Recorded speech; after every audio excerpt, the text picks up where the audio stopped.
ota-ona o'zini farzandini kelajagidan qayg'urayotganini noto'g'ri ifodalaydi. Senga bu kasb bo'lmaydi. Ota-onalarimiz ko'p hollarda farzandlari qiziqayotgan sohaga e'tibori yo'q. Hozirgi kun nuqtai nazaridan qaraydi. Farzandlarini o'zi to'g'ri deb bilgan kasbga yo'naltiradi. Farzandlar o'zi sevmagan kasbda ulg'ayishni boshlaydi. Ko'p hollarda bu bolalarni kelajakda qaysidir kasbni mukammal egallashiga salbiy ta'sir ko'rsatishi mumkin.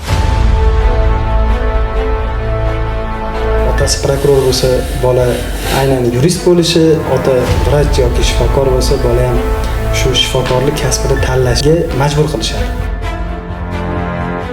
Layoqatni bor qiladigan ham, yo'q qiladigan ham ustoz bilan ota-ona.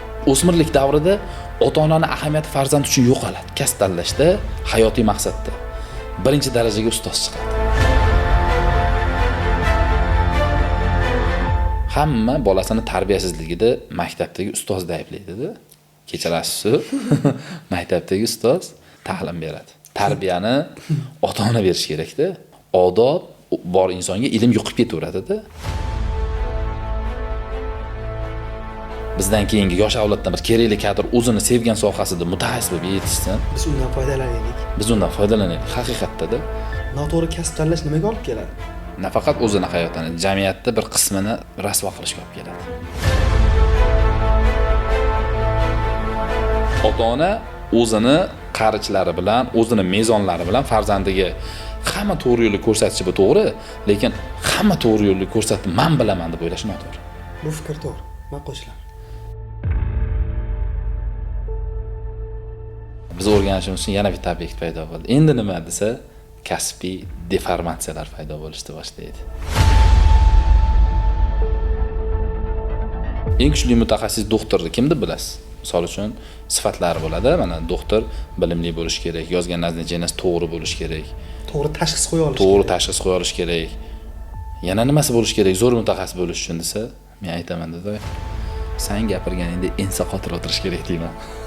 Chunki ularda kasbiy deformatsiya bor. Sizdek, bizdek insonlarni dardini eshitaverib tamom bo'lgan. Bola hali o'zini topmagan jamiyatda o'zini topish o'rniga boshqa narsani qidirib topyapti. Hamma narsasi bor, yetarli, lekin o'zini anglamagan. Kasb tanlash bo'yicha farzandinglarni qaysi kasbga layoqatligini aniqlamoqchi bo'lsanglar, men shu yerda aytaman, Toshkent gumanitar fanlar universitetiga kelsanglar, men farzandinglarni qaysi kasbga layoqatligini o'lchash bo'yicha testlar bo'yicha tekinga diagnostika qilib beraman. Maqsadimiz bitta, maqsadimiz aynan ushbu soha va har qanday sohani o'zini o'rnida o'zini mutaxassislari borligi va bu haqida jamiyatni ogohlantirish, jamiyatni chirkindi g'oya mualliflaridan tozalashga intilish. Shunday ekan ushbu yo'lda omadimiz bersin.